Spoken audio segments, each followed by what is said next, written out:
are back. You're listening to You Would Think, the Philadelphia Flyers podcast. I'm your host, Kyle Collington, and joined again, Mr. Kevin Dursow. How are you, bud? I'm doing well. How are you? I'm doing okay. It's been a minute. You know, I flubbed the intro a little bit, but it's been a while since we've been here. We got a lot to get in. We got a lot to get into today. Huge Flyers trades, huge front office news, huge everything. We're going to start on the Stanley Cup. Before we get into that, follow us on Twitter at YWT Podcast. Follow Kevin at Kevin_Durso. Subscribe to our YouTube channel and find us everywhere you find your podcasts, including sportstalkphilly.com. Okay. So the point, by the way, the point of the whole show here is supposed to be that all we were supposed to have to talk about was the Stanley Cup Final, right? Right. We came in thinking that this was going to be a Vegas heavy show. Well, our last show was moves. Right. Our last show was the preview of the Stanley Cup Final. Whoever won, you know what I mean. But I know, but even in the conversations that we were having during the course of the series. Oh yeah. But I'm saying like our last show was just the preview of the Cup Final, thinking the next show would be just the Cup Final. Here's who won. Let's talk about it. And a couple of quick hitters on now what happens, because now that it's over, everything can start to pick up. So we thought get to that later. Right. We didn't expect things to happen, right after game 3. Right. We expected things to happen at the draft. We will get to, like I said, all the Flyer stuff in just a few minutes here, but we do have to start with the Stanley Cup Final.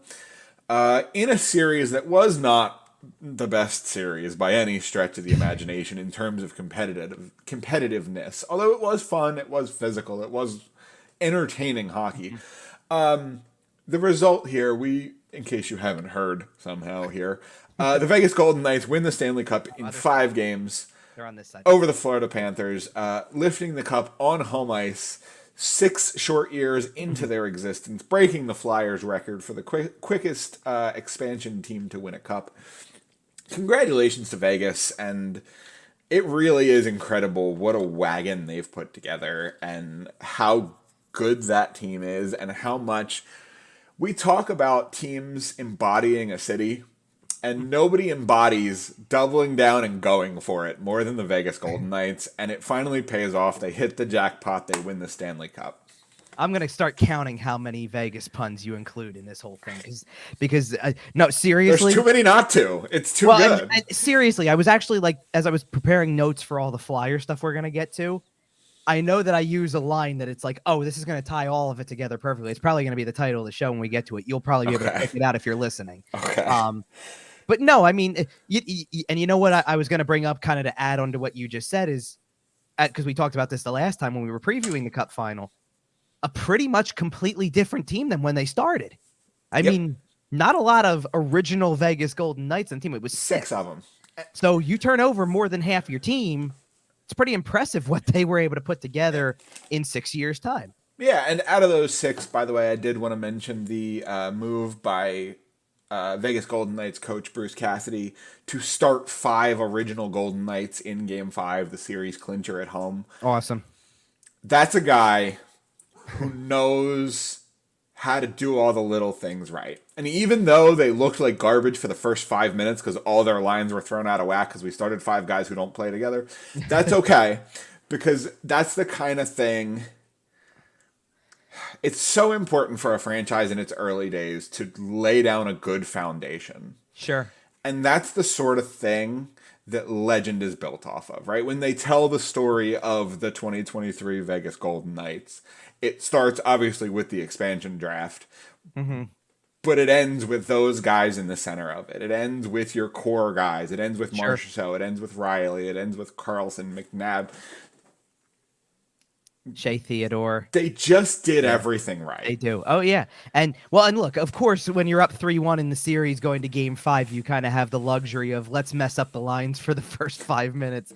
And you have some wiggle room. So absolutely you do. I guess, do we want to take it from the top and then work our way to the kind of tail end and then the overall reflection, if you will? Because Game 1 was actually a really good game. A great really hockey game. The best game of the series by far. By far. I don't know if it was the best for me. I mean, because I think Game 3 was a standout too. Because it's the only one that Florida won, obviously. But fair. You're looking for competitive. Games 3 and 4 were very competitive too, and I think that helped. But Game 1 was a really good game. Florida scores first, so right away you're thinking, here we go again. The magic run is gonna keep going. Like it was already fueled up to begin with. And now here they go. They take the lead in game 1 of the Stanley Cup Final. And then Vegas works their way back, takes the lead. Florida tied it late in the second period, by the way. And I kind of thought at that point in time, maybe watch out for Florida because those late goals are backbreakers. But credit to Vegas, who is, again, we're going to say this a lot over the next 5 minutes. Vegas was so good as a team that they got goals when they needed to. The play that Mark Stone makes for the fourth one, that's pretty much a dagger in the last 6 minutes of game 1. That the near high stick, but the way I saw it, it was good. It hits the bottom of the blade, so it was good. It's a weird one. It's weird, but it's such an impressive play. And I've got a whole section in my notes just on. I made a lot of. If you were following me on Instagram and watching the reels, I came up after Game 5 after the Stanley Cup had been won, and in about 10 minutes, knocked out like 5 videos on different subjects on that team that I was willing to discuss because there was enough to discuss, But game 1 goes like that, and then game 2 was total domination. It was such a blowout. It got kind of boring, honestly. And I remember looking at Florida after that game, and as much as I was wondering if they were finished, also thinking of, remember what the Flyers had to do in 2010? And it's like, when you go home, it changes a little bit. See if you can't turn this into the best of 3. Right. And game 3 was almost so close to the way that played out. Man. You watch them find their way back into it, and a really gutsy win on Florida's part because right away, one of the most series-changing things that happens is in game 3 because that's when Matthew Tkachuk gets hit, goes down, stumbles off the ice. You're thinking concussion. Turns out he did go through protocol, but that's not what it was. And crazy. He misses a full period between when the hit took place and when he finally comes back and all stuff like that. And then, oh, by the way, and of course now even more impressive knowing what we know now, scored the game-tying goal, is driving the net on the game-winning goal. It's like... And there's no reason to bury the lead on that, by the way. In case you haven't heard, he... fractured sternum. Yeah. And played all of game 4 with fractured sternum. Right, and then had to miss game 5. And then couldn't play game 5 because, hey, by the way, his sternum was broken. Hello. Turns out that's the part that holds your whole entire body together. The scary part is I don't know if that's the one that gets me the most or what they said with that Ekblad was going through at the end. Aaron Ekblad was a zombie. Oh my God! You want me to read that one off really quick? Yeah, please do. Okay, he broke his foot in game 1 of the opening series against Boston, I believe is what they said. So yeah, and by the way, hockey skates. Broken foot. So he played 4 rounds basically on a broken foot. His shoulder popped out twice. They popped it back in. He had a torn oblique, I think is what he had also. So which you only need to be able to move, your body laterally to be able to twist and, kind of contort your body to make movements on the ice. So how he played, I don't know, but, and you had him. Radko Gudas had a high ankle sprain. There was others. Sam Bennett was dealing with a whole host of things. Eetu Luostarinen had a broken tibia. Come on. And he at least didn't play in the cup. Right. The Florida Panthers really did pay for the physical hockey that they played through the first 3 rounds. And to me, that's the thing. It was evident once game 4 was over that they were the walking wounded, and it was pretty, I remember going into that, one of the videos I made, I said Vegas is poised to win this thing in game 5 because of where it all is. It was collective. The frustration on the part of the Panthers, the fans, look, I'm not trying. We make fun. I know there's a lot of jokes made about Florida. No, that Florida fan base was great. They were great until game 4 when the game's finally over. You didn't have to do that. That's fair. That was the only unfortunate part because for the whole playoff, you were great. You were absolutely outstanding. And all I could think about watching is they're throwing more stuff. And I'm not talking about just throwing the rats. The rats is obvious. Obviously, water I think bottles the rats are fine. Right. Oh, it is. Well, yeah, sure, because guess what? In Vegas, they're throwing pink flamingos on the ice. Right, and everything's rubber, and we all know we're all having a good time. And in Nashville, it's catfish, and we thought that was cool because it's unique to your team. It's like Detroit with the octopus. It's like, okay. But when we get into cups and cans and etc. And water bottles and all that stuff. Yeah, don't throw full water bottles on the ice, please, or full beer cans or anything like that. Don't throw the commemorative light bracelets. Come on now. Exactly. And I just kind of sat there thinking about it because I'm like, you know what? It sure feels like that's going to be the last game in Florida. And if it is, that's a really bad way to go out. Yeah. That's all. But it's one of those things that Florida was that team through the entire run that you're still thinking. Oh, yeah. I know. If you're they manage to win. You're thinking 3-1 again, too. Well, right. And if they manage to squeak by Vegas, and, obviously the game didn't go their way, Matthew Tkachuk didn't play, it got pretty out of hand. But if you can manage to squeeze through in that game, then you come back, you play game 6 at home, you're going to have all, the fans on your, you're hot, you're going, here we go. And then, of course, anything happens in a game 7. And you in game 6, whenever you play, you just roll the dice. And whenever you play a game 6 in the Stanley Cup Final, when you're the home team for game 6, everybody in the building knows it's your last home game. There's no tomorrow at that point. There's only one more game to go. It's not going to be at home. So they're bringing their all because this is all that's left, So I get it. But you're right with game 5. Like, as soon as Tkachuk wasn't playing, you knew it was going to be a challenge.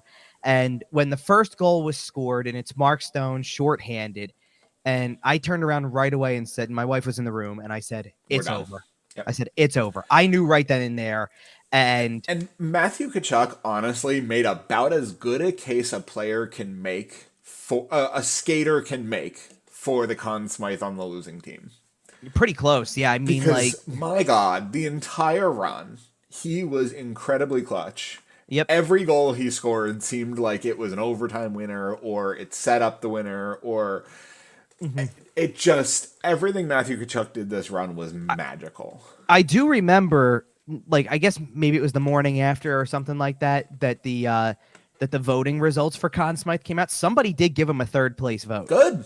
In terms of that, yeah, even though they were going to lose, obviously, by the time the votes were cast, obviously. Because they do it right up, I think 5 minutes before we're handing out the cup, practically. If there's 5 minutes left in the game, you submit your vote right then and there. And somebody did, at least one. I think I saw gave him a 3rd place because most of it was consistent, and it was exactly the way you would expect it to.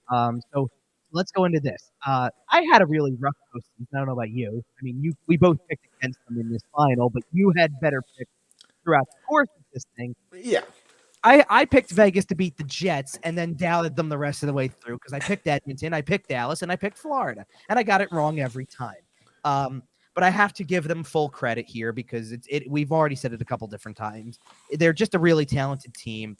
Aiden Hill. How have we not mentioned Aiden Hill during this conversation? I have. Now I'm getting into the sections where we talk about all the players. Insane. Now, I know there will be talk about how the LTIR space was used, and I'm going to say the same thing that I said with Tampa. Don't hate the player, hate the game. Be mad that your general manager is not smart enough to do that. If the league allows for such a loophole to exist, don't hate on good GMs and hockey operations departments. And let's shout out the two who we know are behind this one, George McPhee and Kelly McCrimmon, for exploiting it. Don't hate on them for exploiting a loophole that's in the CBA that works towards your advantage. But really, and this goes back to kind of bring everything full circle, the makeup of the team is what I really look at because the original guys played really well. And I had said, this kind of ties into the Conn Smythe conversation we were just having. Because I remember going into the series, I'd said I really thought it was probably Eichel was in the lead, but Marchessault and Karlsson have entered the conversation. Yep. And Marchessault had already scored plenty of goals in the playoffs before this series. And then without scoring a single one in the first round, by the way, believe it or not. And then he scored in the first 3 games of the series. Yep. So he's a very worthy winner of that trophy. As much as you could have also said, Eichel gets it, Karlsson gets it, Stone gets it, Hill gets it. You could have picked plenty of guys, and everybody would have been able to be like, yeah, that makes sense. Yeah. But Marchessault was a very worthy winner of it. And there is the original Golden Knight angle, which it worked. It worked out. It certainly doesn't work against his favor here. But either way, it really was not a very good series. But no, but again, so I think the biggest problem that Florida ran into, real quick, and then we will kind of put a bow on this. I'm touching on a couple of players with quick notes, and then we'll move on. Exactly. Yeah, absolutely. The thing about Florida is, and I mentioned it, is that they had too long of a break, and the magic died, and everybody got to feel all their injuries and went, "Ow, this really hurts." Yeah, and there's nothing you can do, right? When you beat the Carolina Hurricanes in 4 games, you're not going to look a gift horse in the mouth. And then while you're at it though, too, I think I would have to assume coming into the series that Matthew Tkachuk was as healthy as you can be. Oh yeah, for that time of year. Like you're dealing with bumps and bruises. I get that, but like he didn't have the fractured sternum going in. Right? No, of course, Vegas absolutely took their pound of flesh in this series. He took a hit. Something happened, and there you go. Right. I want. By the way. One more note on Matthew Tkachuk here before I just shut up about him, because holy crow. The hit on Jack Eichel. Holy cow. Clean as a whistle. I believe it was in game 2. Well, Eichel's falling, so yes, it's clean as a whistle. Well, sure, but even the contact was shoulder to shoulder, and obviously Eichel toe picked into it. Mm-hmm. But man, that is about... I heard high-level people looking at his skates and looking at how he approached it, and I think he actually let up a little bit. Probably. But that's about as hard as you can hit somebody. Sure. That was monstrous. And if the series had turned, that hit would have been a non-zero part of it. Well, all right, so I got a few notes on a few different players, and then we'll get into Flyers stuff. Well, and I guess I'm going to start. You kind of segue nicely for me because I want to start with Jack Eichel because he was so good. But man, was it good to see him bounce back the way that everybody to the form that everybody knew he had. Like this is, and I'll put a Flyers angle on it for this because it gives me hope about Joel Farabee, not to the Jack Eichel level. Joel Farabee is not Jack Eichel, but it gives me hope that he will be what he was. Go through this surgery and come out the other side and look the part. At least 100%. And Eichel was so good in this. Like honestly, I really did think they were giving Eichel the Conn Smythe as it got closer to the end, just because of how good he had been consistently throughout. Not that Marchessault wasn't. Marchessault went on the run right at the right time. And everybody cringed a little when Eichel took that hit because of the history with the neck and because of how violent the hit was. But he just came back looking better. He jumped up looking mad. He was swearing his tail off leaving the ice. But then he came back and looked good and said that, for the record, want to give him a ton of credit too, because he said after the game, clean as a whistle. Yeah. Absolutely. Great hit. Sometimes and you got to respect that. And honestly, sometimes it's what's needed because we spend, I'd already talked about this way before, like previous series. We spend way too much time looking at stuff under a microscope in super slow motion to try to determine these things. And I understand the reason that we do it. We do it because player safety doesn't do their job sometimes. And we do it because the officials sometimes get these things wrong in the moment. But it's nice when the player himself who took the hit is sitting here telling you, my bad, I toe picked and my head was down and I took a hit. And it was clean, and I don't think everybody kind of universally agrees that hit was pretty clean, and that's especially true when Jack Eichel says it. So. Yeah, for sure. Yeah. So my next point includes Eichel in it, and it includes another player I want to talk about, but this kind of goes back to the front office of Vegas because one of the things I admire about this team, and I wrote about this the day after because I do every year, I kind of write a big. Here's the team that won. What you should be looking because everybody knows it's a copycat league anyway. So, what I admire Vegas for doing is, and I tweeted this too during Game 5, taking big swings, taking the gambles on players, or at least when the opportunity is there, throwing all caution to the wind and saying we're just is that guy's available? We're gonna go get him. And they did it. They did it with Mark Stone. They did it with Jack Eichel in trades, and they did it with Alex Pietrangelo in free agency. And it was. These are, and here we go. Here comes the line. These are the acquisitions that you make when you go all in. When you're taking a gamble. When you push the chips to the center of the table and say, we're going for it, you get guys like that. And Stone had been on teams that have come close. And Pietrangelo was a captain of a Stanley Cup team. And Eichel was talented enough had never made the playoffs. No, but was talented enough to be that quality player. And you knew these were game changers. By the way, do you think he texted Connor McDavid right after they won? I don't know. I will say on what was it, Friday night or Saturday night? Sorry, the parade was Saturday. He looked like he was having the time of his life though. At the parade. I could see Jack Eichel just pulling up Connor McDavid, typing out 1-0 send. I like it though. That'd be pretty funny. So I guess my next player note is going to be on another player I just mentioned, Mark Stone, because I've said this before, I think, on this show. Every team needs that player. Every team should have a player in the league. Every team should have a Mark Stone on their team. Every team should want all around the all around ability that he has, like you said, the two-way ability, his leadership, his passion for the game. Man, you could see it in the final too. Everything. He's everything you want in a player. Every time you see Mark Stone, he's screaming. Like, pretty much. And not at somebody, just pure energy. And Mark Stone, wow. Are you what else can you say? Well, and are you not going to tell me when he scores shorthanded in Game 5, you're sitting there going, who else? Who else was going to do it first? Of course. Of course we have a Mark Stone shorty. Come on. All right, last note on a player, and then I do want to get to Bruce Cassidy for a second as well. Yeah. But the last player is the guy you said, how have we not mentioned him? It's Aiden Hill. Because first of all, it's a great story. He's the fourth goalie that they've used throughout and he was still effective, obviously. Yep. But I think the biggest thing to talk about is the save in Game 1.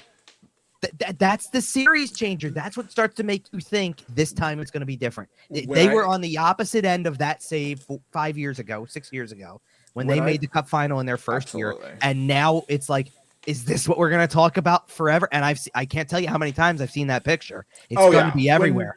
I was going to say, when I talked earlier about franchises laying down foundations and establishing lore, that has to be the save, capital T, capital S. Like it has to be. Yes. As far as the Vegas Golden Knights go, that is the save, as in the save parentheses that won us the cup parentheses. Sure. That's it.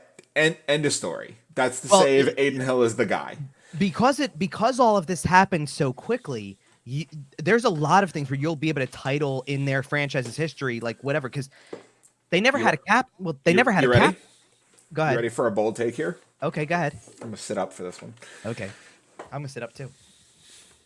As far as the Vegas Golden Knights go, that's the first statue outside T-Mobile. What's that? Oh, the save? The save.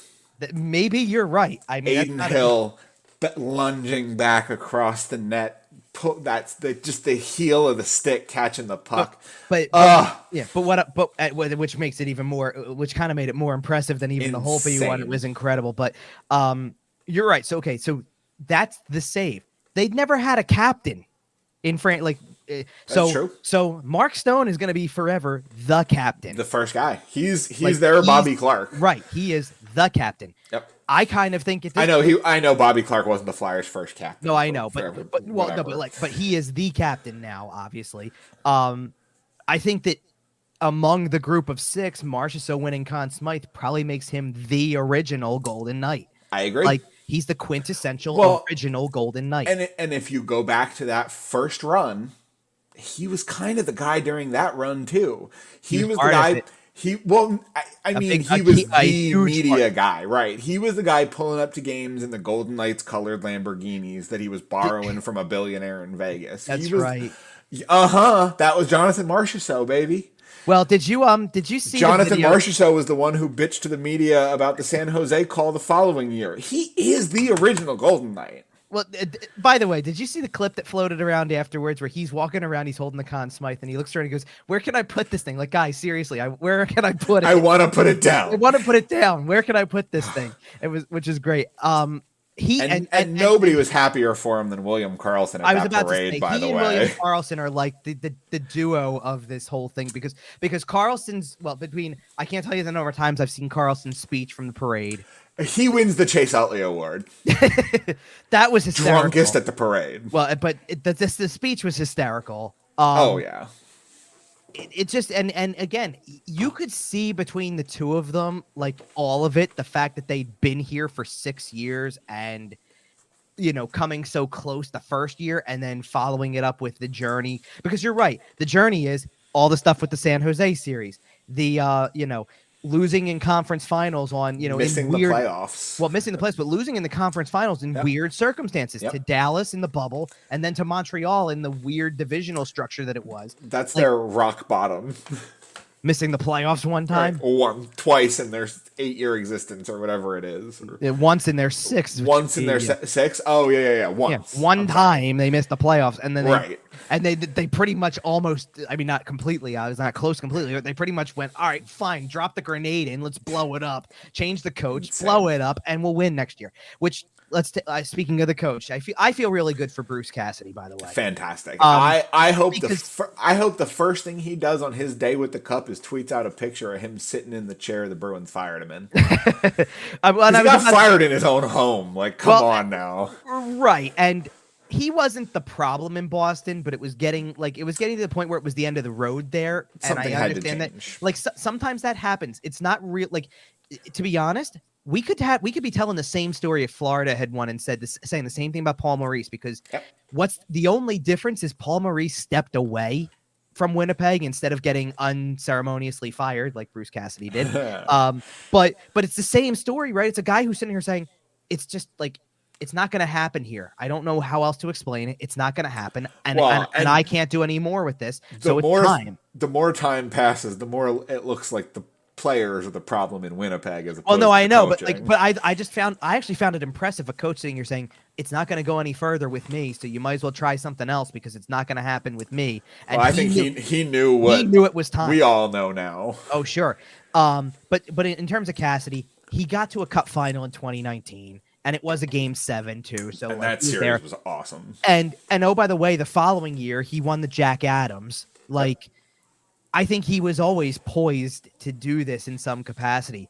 He's a great coach. He's a great coach. I respect him a ton. And I think Boston Bruins ownership would tell you that.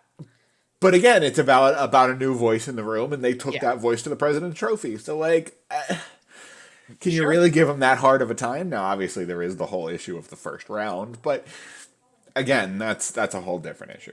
Well, but okay. And by the way, like, that turns into revisionist history really quick because I know, because I saw Boston fans sitting there saying they never should have done that, and I'm like, in the back of my mind, I didn't tweet anything towards it, but I saw other people not defending it, like justifying countering it. With, right. Like, it's not even close to being one of the worst decisions they ever made. Like, it was just time. It happens. Blah blah blah. Right. And in my head, I'm going, you realize they don't make the coaching change, they're not winning the President's Trophy and setting regular season records. You realize that, right?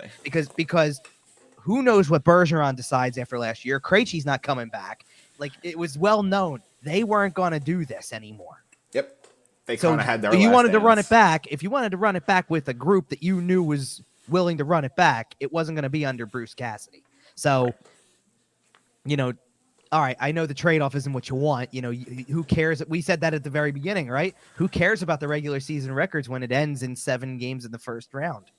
Kind of true, but you wouldn't have had all that if not for making the coaching change to an extent, because you wouldn't have had the same team if that's the case. And, we talk about the Vegas Golden Knights taking risks and making big changes and making these big impact trades. I think it's time we switch over to the Flyers talk, because Danny Briere is trying his best. Obviously, huge trade over the last couple of weeks here.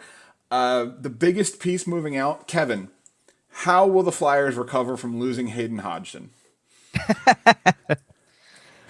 You're only bringing that up because you remember his NHL debut so absolutely well. He scored a goal.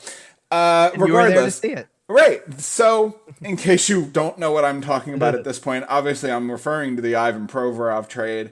Yes. Ivan Provorov, as of this recording, well, as of a couple weeks ago at this point, is no longer a Philadelphia Flyer. He is a Columbus Blue Jacket. It looks as though he will be playing under Mike Babcock next season. And it looks like Mike Babcock is playing Pokemon with the 2015 NHL draft class and just trying to catch them all. So the trade. Yes. The Columbus Blue Jackets acquire Ivan Provorov. Yep. The LA Kings acquire Hayden Hodgson, Kevin Connaughton, and in parentheses 30% of Ivan Provorov's contract. Mm-hmm. And the Philadelphia Flyers. Now, Kevin, I'm going to start reading. Yes. And I'm going to be reading for a second. So I know. The Philadelphia's acquire Cal Petersen, Sean Walker, prospect Helge Grans, Columbus's 2022 first-round pick from the Kings, but whatever, it doesn't matter who it's from. Columbus's 2024 or 2025 second-round pick, and the LA Kings 2024 second-round pick. So that is 1, 2, 3, 4, 5, 6 assets that the Philadelphia Flyers received. Kevin, I think that's a haul. How do you think Danny Briere did in his first trade as a Philadelphia Flyers general manager? I was incredibly impressed with what Danny Briere was able to do here. Me too. And it shows more of his vision. It shows that this is, in fact, his show. It shows that he can do this. And it shows that they're rebuilding. Well, it does. But the thing that was impressive to me with Briere doing this immediately is, again, like I said, it shows he can do this job. And the reason it does is because you pulled out every card you could possibly pull and went down every avenue to make a trade happen, from salary retention, third team involved, picks, prospects, acquiring other contracts to increase the value of the picks and prospects, right? Like, he did everything. Now, I'm going to say right up front, because the first thing that stands out, obviously, the biggest piece in this deal from the Flyers' perspective is the first round pick. Absolutely. And I'm going to tell you right now, I didn't think there was a chance that they could get back into the first round of this draft. I didn't think it was going to happen at all. So that, to me, is automatically a win for the Flyers getting back into the first round. The 2 additional picks are also huge because we know how much draft capital the Flyers had given up in the last few years. Yep. And getting anything back, let alone 3 total draft picks in one shot, is exactly the approach that is needed. And by the way, not just retention over multiple years. That too, yes. 2 years left on that Provorov deal, by the way. And doing it in such a way where it's somebody else is going to help. Somebody else paid for it. Right. Well, no, somebody else is going to help pay for it, so that even then it doesn't all fall on the other team. Like, that's very forward thinking of Briere to jump into this thing head first with, like, hey, listen, I got a player who I know I can move. And let's be real about something, okay? Because we're going to discuss a few other players and possible trade rumors and things like that in a couple minutes. Sure. And I think that of the bigger name players that could bring back a lot, this was the easiest one for the franchise to move on from, because I think that the writing was also a little bit on the wall. Like, I think anybody else that we talk about, Briere would have a counter argument for, I could trade him, but, and, like, you know what I mean? But I don't have to because, right. Right. And he would be justified in answering that question for all of them that we're going to talk about. I think, like, to me, there's 3 of them we're going to talk about specifically. Right. And all 3 of them. Certain names we know are gone. Certain names we know probably aren't gone. But then certain names we know are possibly gone with not very much leverage. Correct.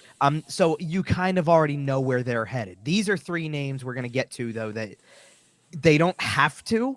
In fact, Briere has already said he's not actively trying to, but he's not turning any phone calls away either, which is exactly what we said the last show, right? You're going to listen, because that's the point. Let's dive back into this trade for a second, though, because I do want to talk about Helge Grans for a second, because I'm not going to tell you that he's going to light up the league or anything like that. He's not that level of a prospect, but he's a solid pickup because he's a 21-year-old right-handed defenseman. Former second-round pick, correct? Yes. They aren't easy to find. Like, it's not, you don't find guys who were taken in the first 2 rounds of the draft recently at 21 years old who's a right-handed defenseman that a lot of teams would sit there and say, yeah, I'll take a chance. Why not? Even if he doesn't become much more than maybe second pairing defenseman, maybe even third pairing, you do need to start somewhere with a lot of this. And you need to at least get prospects like this that you can work with, be patient with, and let play through the process. See what you can accomplish with players like this. Well, and frankly, so many of the Flyers' problems over the last 2 decades can be traced on some level back to poor development. Mm-hmm. So now, as we enter a new era of Orange, as we enter the Danny Briere era, as we enter the Dan Hilferty era, if we're really looking at it big picture, sure. Then Helge Grans, I'm looking at Helge Grans as one of the first major projects. And I'm curious to see what happens with him over the next couple of years and where he goes, because this is a guy that you acquired. This isn't a guy you inherited. This isn't a Tyson Forrester. This isn't a, one of these guys in the minors. This is a guy who you signed the paperwork to get him on the team. He is your responsibility. Now make something of him. But regardless of that, I really do think Danny Briere did an incredible job here. So let's wrap this portion up by talking absolutely. about the last two pieces. Yeah. Because this is what you have to do to get the other stuff, to get the first round pick, to get the 21-year-old right-handed defenseman prospect, to get 2 other draft picks. You got to do something that other teams feel like helps them out a little bit. Right. And LA was looking to move salary, and quite literally they used it all right back up the next day because they re-signed who they wanted to re-sign. They re-signed Vladislav Gavrikov to a contract, and that extension exactly was waiting on this deal. So exactly. Yeah. So I'm going to start with Sean Walker because this is an easy one to break down. This is also a really solid addition. Yeah. Because you're taking on a contract that you should be able to move no problem, right? If you even want to. Or at least you should not have a problem assuming it because it's a year left at 265, right? So even whether first of all, it could easily become another draft pick at next year's trade deadline. That's number one. If he fits in well enough that he generates interest, he can get you something in return during a year where you're not going to be competitive. And you can get his number down to 1.3 if you retain half. And worst case scenario, you eat the whole contract for the whole year, and he walks at the end of the year. And I know you're trying to use you're going to use everything. And believe me, based on this trade, I think that Danny Briere is going to be smart enough to look for every opportunity to do exactly what this contract allows, which is try to get one more piece in here. So you're saying he probably would have traded JVR at the deadline? I don't think that Briere thinks, maybe, I don't know. Does Briere think that this job is as hard as Chuck Fletcher did? Maybe is the point. I don't know. It's so hard. Nobody calls and offers me anything, guys. Anyway. So, and Cal Petersen is somewhat similar. Now, it's a lot more of a cap hit, and it's 2 years left, not 1. So I get that. And so you're going to have this for a while. And there won't be a resolution to the Cal Petersen portion of this trade. I almost wanted to say of this trade tree because that's exactly where my head is when this was going on.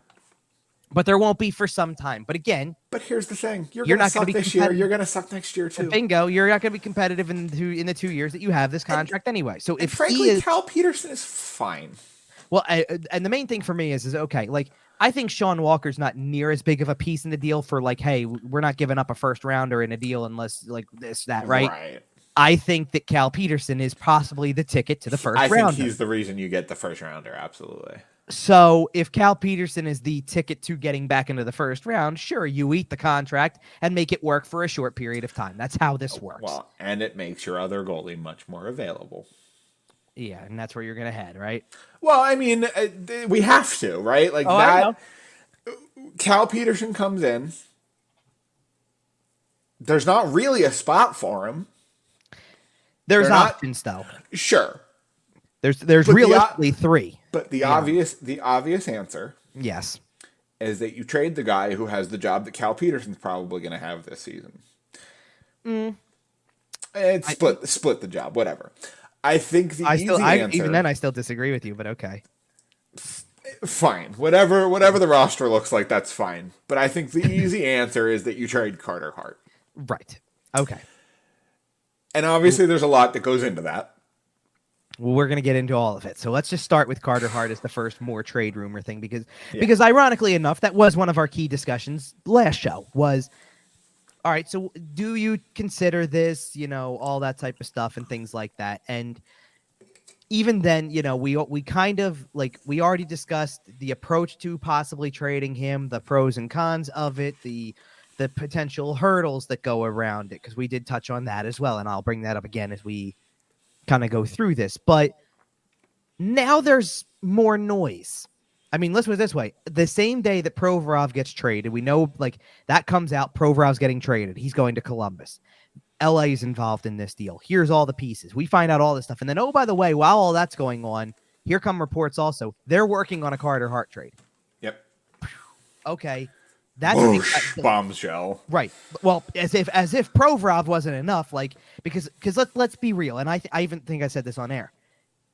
Do you think that who thought that the first move, maybe not that Provorov wasn't going to be moved in the offseason, but who thought the first move was going to be Provorov? I think a lot of people probably expected the first move was going to be Kevin Hayes. By the way, one more quick note on Provorov just before we completely get off it. That was, in terms of return, that was the perfect first trade in a rebuild.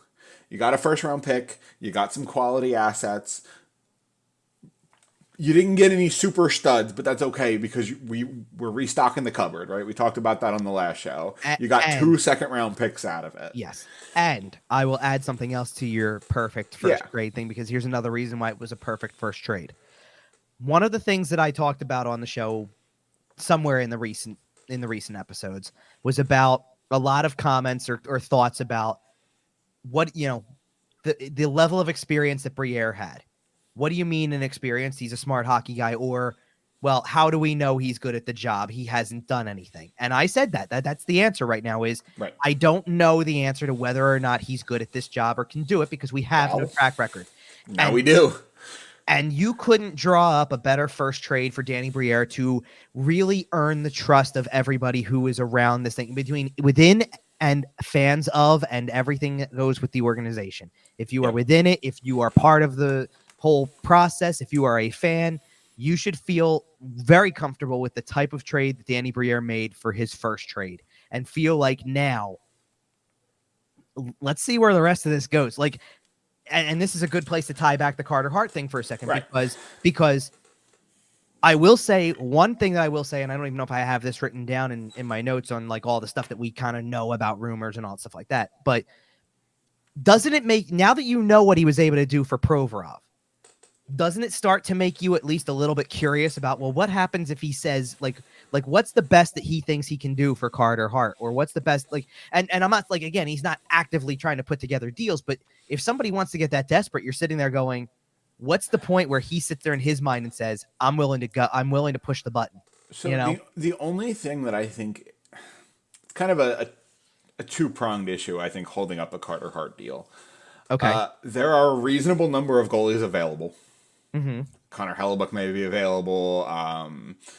There are several names around the league where the goaltending may be shifting around a little bit. John Gibson may be available. You never know.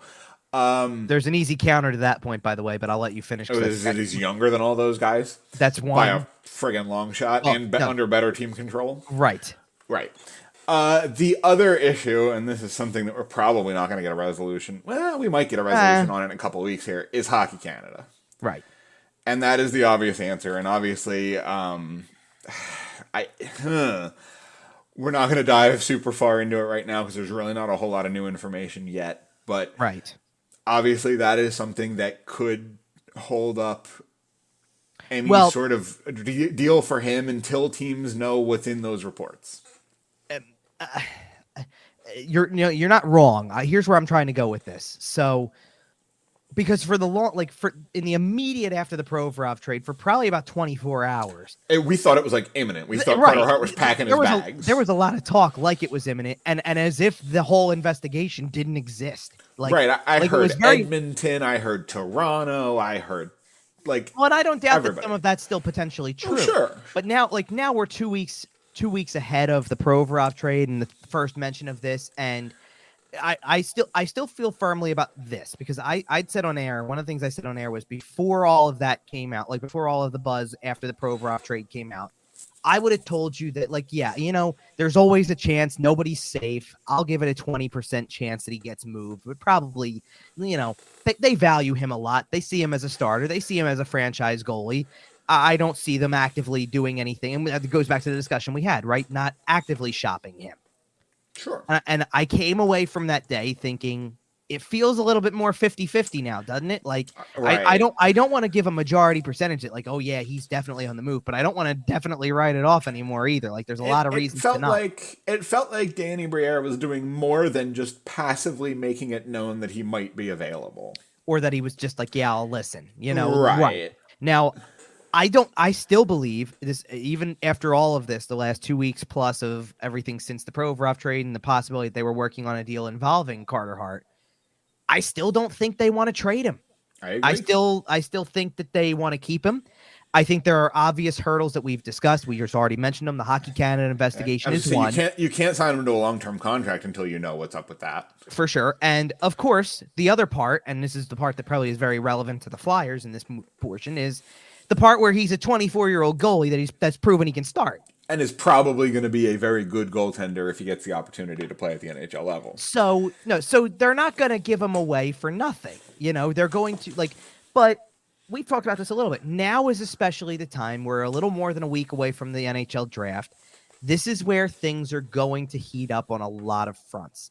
If you are going to see significant trades made, they are going to happen by June 28th. And that's where we are right now. Yep. And I definitely don't feel like we're going to get any crazy resolution to the Hockey Canada stuff by then. That would be pretty extreme of the NHL to do that. Well, aren't I believe there is some report is scheduled to be released in the next week or two here, and it had been held until after the Stanley Cup had been awarded. Because a player who was involved in the whole thing was also on a Stanley Cup roster. So there you go. You know. So how much do we learn within the next 2 weeks here? I don't know if we learn enough or if we get what we want. But I don't know if we can get enough clarity to make a move like this. That's what I'm saying. That's what I'm, and that's where I was headed is I don't think we're going to get enough information or get the report that you want to see in the next 2 weeks. Carter Hart at the trade deadline.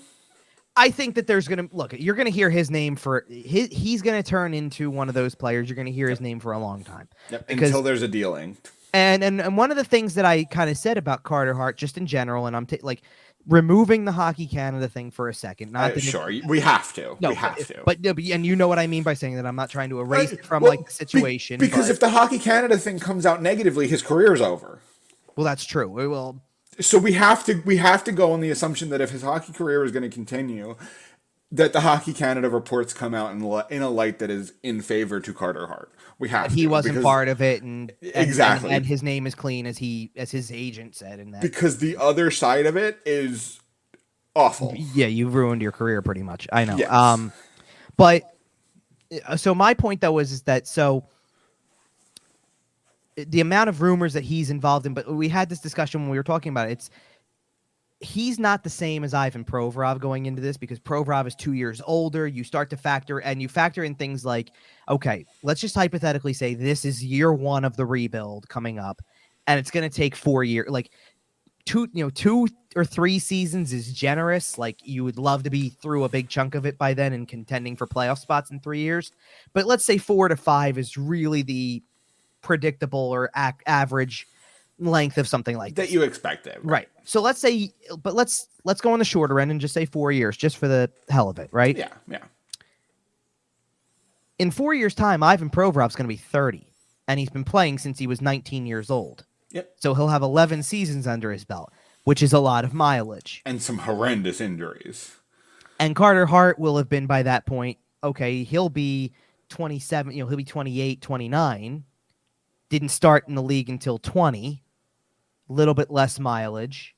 Maybe you don't, if you see him as a guy to build around, you probably don't start him 60 times a year in a season that is lost. You probably manage him a little bit better. And I trust Danny Briere far more than I trusted Chuck Fletcher for that sort of thing. And so, he's one of the few, and believe me, it is a short list. He's one of the few who you can at least look at and say, you know what? On the other side of whatever this turns out to be, he could be there. He could be there. Just about everybody else who's not like a rookie from last season. I was going to say, it's basically Joel Farabee, Cam York, Noah Cates, Morgan Cates. And you know what? Honestly, Frost is a tricky one too, by the way. I love Noah Cates and Morgan Frost for where this team is currently at, but at this point in time, I don't see them on a playoff roster. Not in a role that is substantial enough to justify keeping them for the next 4 years, because you're just going to end up overpaying them. There's an element of that where I understand where you're coming from and can see it with Frost. I think that what Cates did in his first full season provides a good foundation for something that I think he can change your mind in 3 years. You think he's a top 6 player? Like on a legitimate roster. I'm not talking about on this garbage. Because he'll play in the top 6 this year, I'm sure. I think he's got a ceiling that could be that high. I think that he becomes one of those guys that you would love it if he developed fully into a good 2C. If he ends up being a really good 3C on a more loaded roster when you decide it's go time, that also works. Because he's one of these guys to me that is never going to be a problem. He's taking coaching from one of the toughest coaches in NHL history. He's thriving under it. And I think that he's also the type of guy that looks at the situation and goes, this could actually work really well because he's younger. He knows that it's early in his career. Is he just Scott Laughton? A little bit, potentially. Okay. I mean, and I like Scott Laughton. If you've been listening to the show, you know I love me some Scott Laughton. I mean, I want. You know what? I don't know. You know what? I'll tell you why that's a hard question to answer, because I don't know what Noah Cates' scoring ceiling is yet. Okay. I feel like we know enough about Scott Laughton to know, even in what career, he's going to do offensively, even in a career year that he just had points wise and all that, we still know what the ceiling roughly is. I think that Noah Cates probably has a. I think he has another gear. I think he's got a greater ceiling in every area because it's only year one, and you can't deny the fact that over the course of year one, he got way better. Well, he got way better because they kept asking him to do more against tougher players. I mean, I think it's incredible. You know, he had to play a game. I think that this is the biggest compliment you can give him in his rookie season, his first full rookie season. They played a game against the Edmonton Oilers, and as good as Carter Hart was that night also, you're going against Connor McDavid for 65 minutes, and then it's a shootout afterwards. But 65 minutes. Yep. They gave up one goal that night. And again, whether it's, you can say a lot of it was Carter Hart, but you can also look and say, you know what? Somewhere in that, you're not going to play perfect against Connor McDavid, but you are going to do what you can to limit. And that includes penalty killing. That includes, 5-on-5 and 3-on-3 and all. And especially this season. He's so good. Especially this season, because he was a marauder. Exactly. He went bananas. All right, so do you want to get into player number 2 here on this list? We want to get into Scott Laughton because we just brought him up. Yeah. He's. I think he's the less fun one. But we'll get there in a minute. Well, this is the second of the 3 names that probably would be the biggest returns, probably. And then there's 2 more that we have to provide updates on because we know where we're going with this. But okay. So Scott Laughton. There's been some interesting things here. I think you're going to hear Laughton's name at every popular trading period until his contract's up or until a deal's done. And that's a shame because I kind of want him to stay here. I kind of want him to be. But you get where I'm going the rebuild vet. But you get where I'm going with that, right? I'm sitting here looking at 3 years left in the contract, and I'm going, you're hearing it now. You're going to hear about it at the deadline. You're going to hear it next offseason. You're going to hear it at the deadline if he makes it through that. You're going to hear it at the following offseason. You're going to hear it at the deadline again. And that's at the very least. I don't think, you're not getting to the third offseason and the contract's up, and now what do we do? The very least, you're going to hear about it, and I think the end of the road is bare minimum the last trade deadline of the contract. Bare minimum. I agree. I doubt he walks for nothing. I get a strong sense that it's probably going to be a little sooner than that. I don't know about this year. He's picking up interest. That's the thing. We talked about it about a month ago, maybe not the last show, the one before that, and we talked about guys who should stay, and I think we both kind of talked about Scott Laughton as a potential rebuild vet, guy who's here, to usher the new generation in. So he's going to be popular. He's going to be wanted. Teams will pay a pretty penny to get a player like that on their roster, especially for the playoffs. Especially for the playoffs, but even ahead of a season. Right now, he's at 3 years left on a contract at $3 million per. Yeah, it's a lot of money for those cap teams. But there's it can be, but that's also manageable today. Yeah. But it only becomes more manageable when you go to 2.5, 2, 1.5. Especially once we start getting into those retention time frames. 3 is a long time to retain, but 2 is pretty manageable depending on where your rebuild's at. Right. Now, the challenge in trading Laughton is that there was a rumor that was already out about him that the Flyers turned down a late first round pick for him. Wow. Right now, within the last 2 weeks. Wow.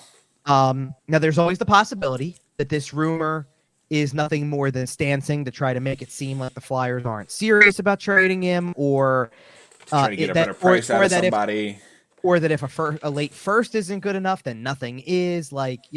There's also the potential that the first that they were offered wasn't for this year, and that's where their focus is, and that's what they are targeting right now. So that's why they turned it down. I don't know at this point But I'd keep a close eye on Laughton over the next 10 days because he's clearly another player that has high value. I think one of the challenges you have with him, and this kind of goes back to something a little different with Hockey Canada this time, is Canada won at World Championships, like we talked about, right? Yep. And Scott Laughton was a big part of that. Well, and Adam Fantilli was on that team, right? And Adam Fantilli said, hey, Scott Laughton was great to me at World Championships. He's a great mentor.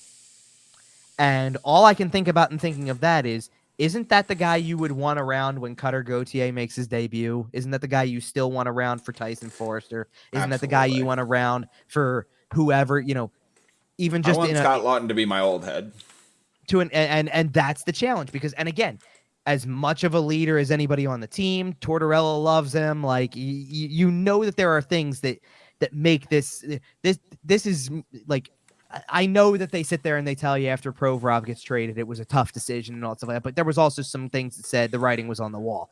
Absolutely. This is legitimate. And well, Carter Hart would be too, as we just talked about. But this would also very legitimately be a very tough decision because Scott Laughton fits what you're doing. It fits both. He fits what you're doing now because he fits mentoring young players, almost like a player coach. But he also could be exactly what you need to move to get more value. Like it's kind of a win-win because I don't know if you come out of this on the wrong, like, I don't know if you make the wrong decision one way or the other. I think both are favorable, but if it's a late first, it's hard to argue with late firsts, one thing I want to postulate to you here. Okay. I feel like over the last couple of years with this team, and this is something I've talked about on this show before, there's been kind of two locker rooms. And it feels like we've had Scott Laughton's locker room and we've had Kevin Hayes' locker room. And that's not to say they don't get along, but you know what I mean. The guys who hang out with Scott Laughton and the guys who hang out with Kevin Hayes.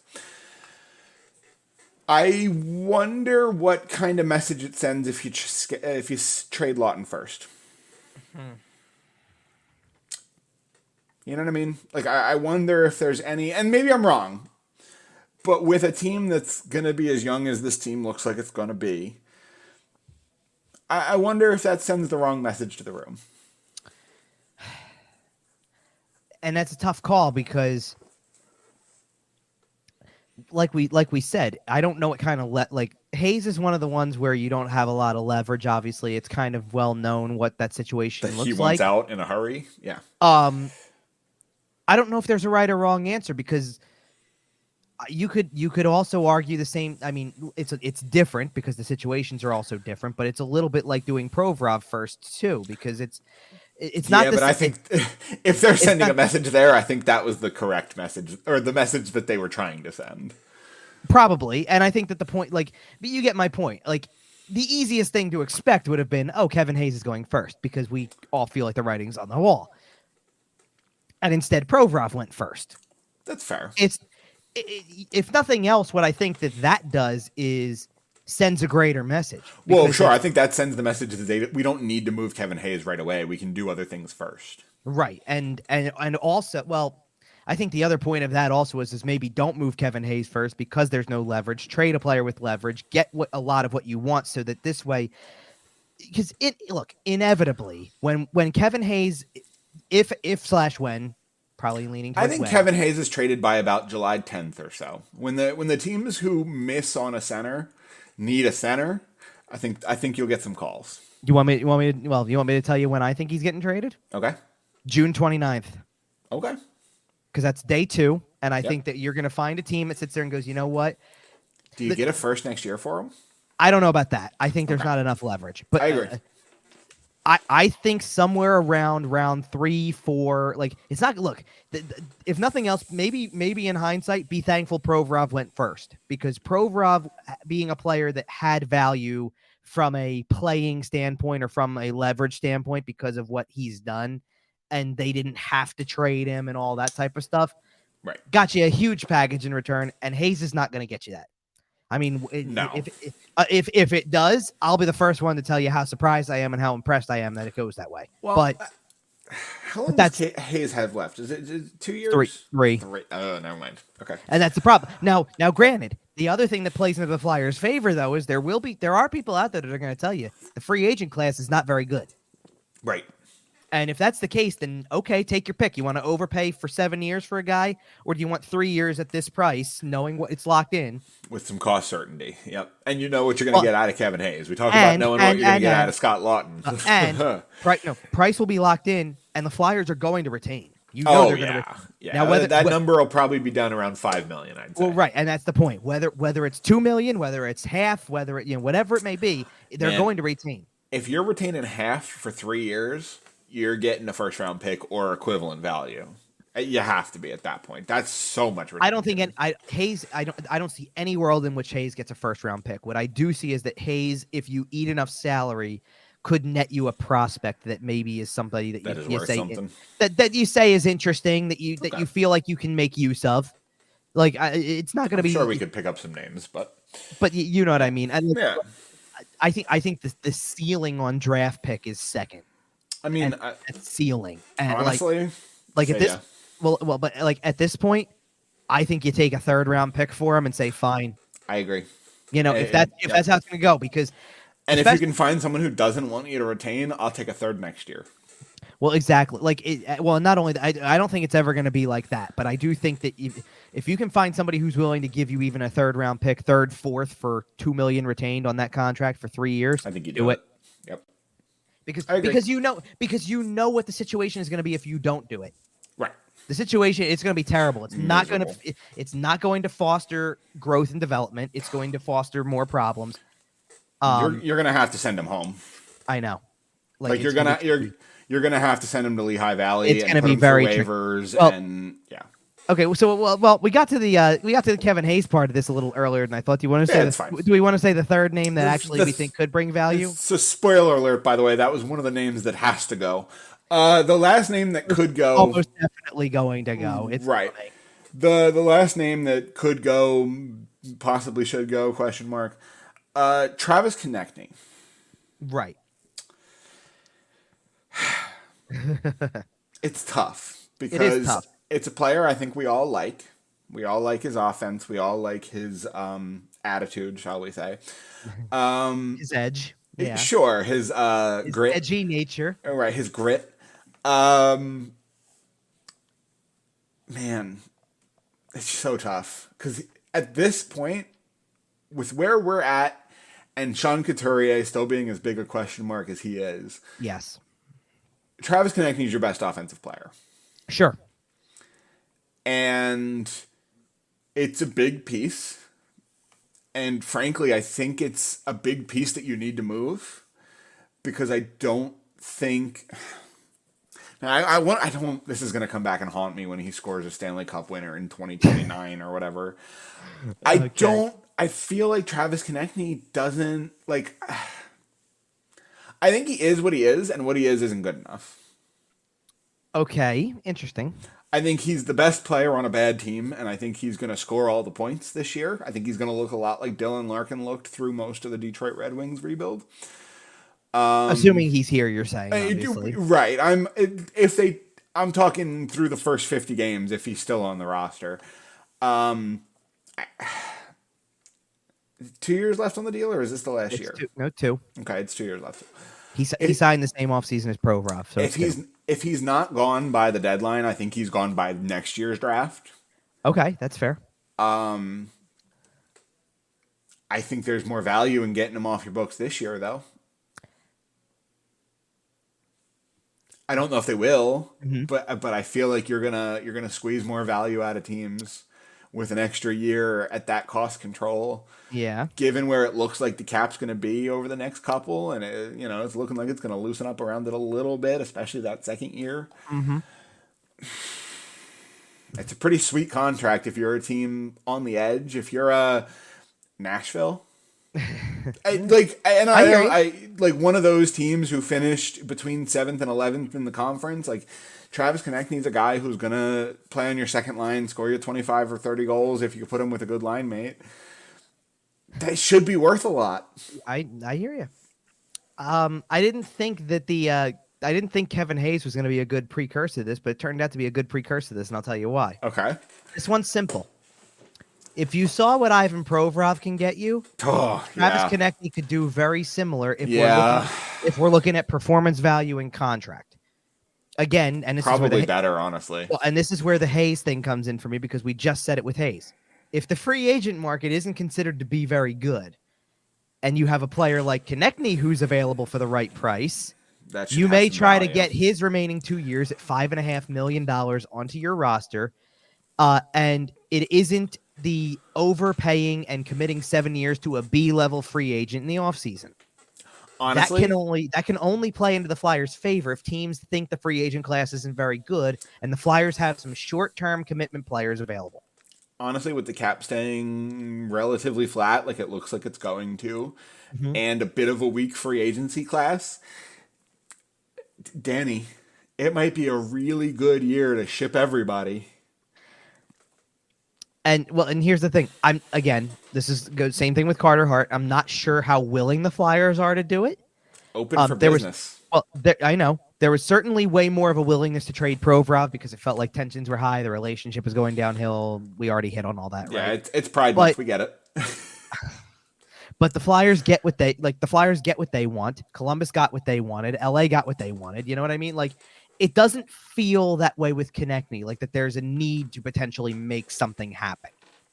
But again, this can be one of the pieces that maybe has as much value now as potentially ever in the rebuilding stage. And Konechny's the same age as Provorov, so you also have to consider that. You know, one of the things that I have, and I'm trying to remember. Well, I guess I'll get into this part when we get into the last player we have to talk about. Because that's where I really have this written down. But with Konechny, you're already at. I think you could have already asked that question about Provorov.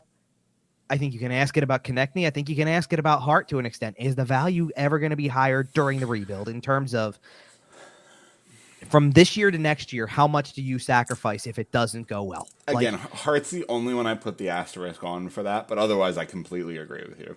Yeah. And do you know what? Like, I'm not trying to say this from a standpoint of like that. I think like I'm not trying to say Travis Konechny is replaceable in terms of like that you don't want those types of players. You can find another Travis Konechny when your rebuild is close to being done. No, what I'm trying to get at is this. I think the hardest position to get the firm guy is goaltending. Like if you draft a guy that you feel like you've got him, then you want to hold on to him. Yeah, but is Felix Sandstrom that guy? Is Sam Ersson that guy? Is Ivan Fedotov that guy? Like we have some other quality options at this point. It's not like who's the other Russian? Kolosov? Yeah, so it's not like all the eggs are in the Carter Hart basket at this point. Oh, certainly not. And Danny Briere could draft a goalie this year. If you're looking at rebuilding, guess what? Now they got 10 draft picks this year. I probably would. I assume they're taking at least one. I'd be willing to lay a wager that they will probably take a goalie in this draft. I think that would probably be advisable. If the over-under was set at 1.5, I'd probably bet the under, but you never know. I'd splash the over maybe. Do we want to talk about the last guy? Okay. I know you don't, but we have to. Okay, go for it. Well, because the other guy who is more or less likely to go. Well, and actually, I think the reason that we need to talk about this is because in the wake of the Hart stuff, because remember, like we said, it was Provorov and Hart. They're working on a trade involving Hart, and then everybody kind of went pump the brakes. There's a lot of hurdles. There's a lot of discussion. Nothing is close, right? The news that kind of came out following that was that now the big focus was on Tony DeAngelo and being aggressive to try to move him, jettison him into the sun. Well, so let me say this. So let me kind of clear the air on where the rumors are because we do still have some other things to get to before the end of the show. I do think they are absolutely exploring trades for him. I think Briere, with a lot of control with the roster, obviously as the new GM, recognizes that this was a mistake and not in the sense of all of the other things we talked about or, with when he was acquired in terms of personality or history or baggage, like just in terms of the amount they gave up to get his rights and then the contract. And because Briere was just on, I watched this the other day. Briere was just on the Ray and Dregs podcast with Ray Ferraro and Darren Dreger. Right. And brought up the fact that he thought maybe too much of the last decade was too much patchwork. Really telling from a guy who actually worked for the team last year, and sat in the chair next to the guy who was calling the shots. And he's quite frankly, a decade ago, he still played for the team. That's true. Well, no, he was still an active NHL player. He was not on the Flyers at that time. But that's fair.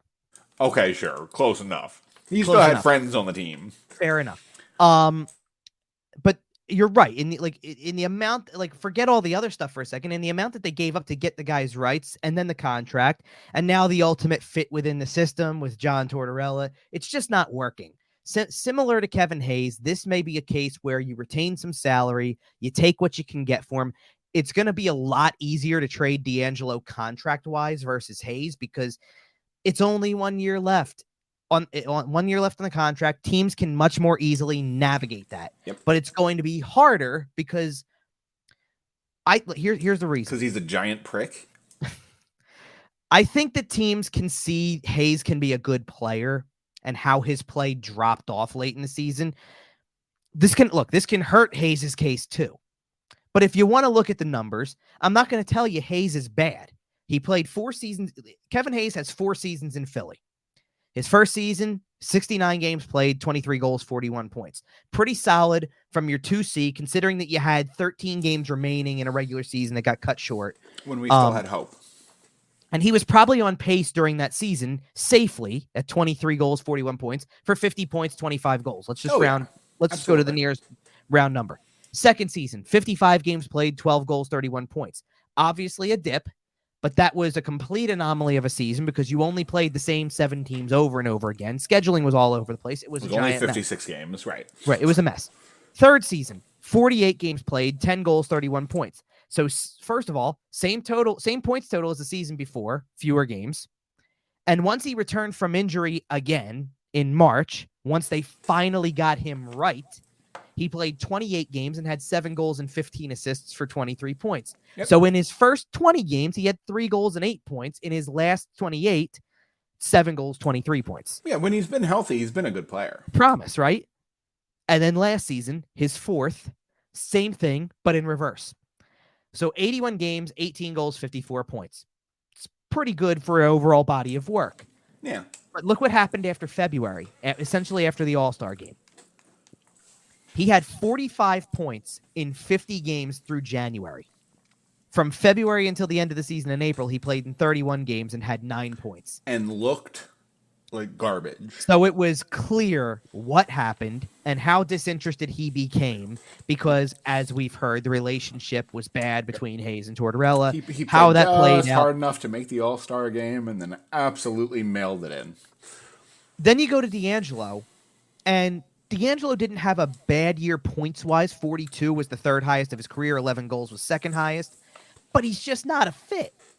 And I'm not sure if they're going to make this happen now or if it's going to be more of a trade deadline play. But I do also think that they don't feel like him being on the roster to start next season is a necessity. He's available. Get him out of here before he starts fighting teammates like he's done everywhere else. Well, and that's, I think, the thing that they're weighing. Like, it's not like he. If you don't trade him, don't have him show up to camp. Well, okay, and I don't know if I wrote this, if I completely wrote this down. Maybe I did earlier in the. Okay, because here's the other thing about Hayes. Because he's going to start punching rookies. Well, let's hold be on. honest. Here's the other thing about Hayes for a second, because yeah, the Flyers are going to look to make this happen to potentially to try to get the trade and things like that. They're going to have to retain salary. I know there have been a lot of discussions about would they buy out Hayes. Okay. I don't think they want to do that because it would be for me. Well, for me, that would have to be an absolute last resort. And I think Briere is again. This kind of goes back to the Provorov trade for a second and understanding what value is, and maybe making a big first statement with the Provorov trade also. That Briere is smart enough to know to take whatever the best offer you can get is, whether that means increasing retention beyond your starting point in negotiations, whether that means that the return isn't higher is in the higher end picks. I think you know where the situation is, and you have to take what you can get rather than maximizing the trade because that could hurt you. D'Angelo, I wonder if they wouldn't, again, I think with D'Angelo, not the easy thing to do, but where they're at right now is we're still pre-draft and we're still pre-free agency and all that stuff. And the window is open for, because the buyout window is the way that the buyout window is, I think right now you're not trying to do anything buyout wise because you're going to try to do trade first. I think that's the obvious mentality. Absolutely. But I do think that if they go out searching and Good. Sorry, in terms of Tony DeAngelo, has any player been bought out more? I mean, I'm sure there has been, but in total history. I think it's already been twice, and he's like 26. But I think that, like with Hayes, I think it's like the easier thing to do with Hayes is trade it for whatever you can get, because Sure. 3 years left, and then when you buy it out, it turns into you're paying it. God, he would be such a good third line center on the Boston Bruins for $900K after the Flyers buy him out.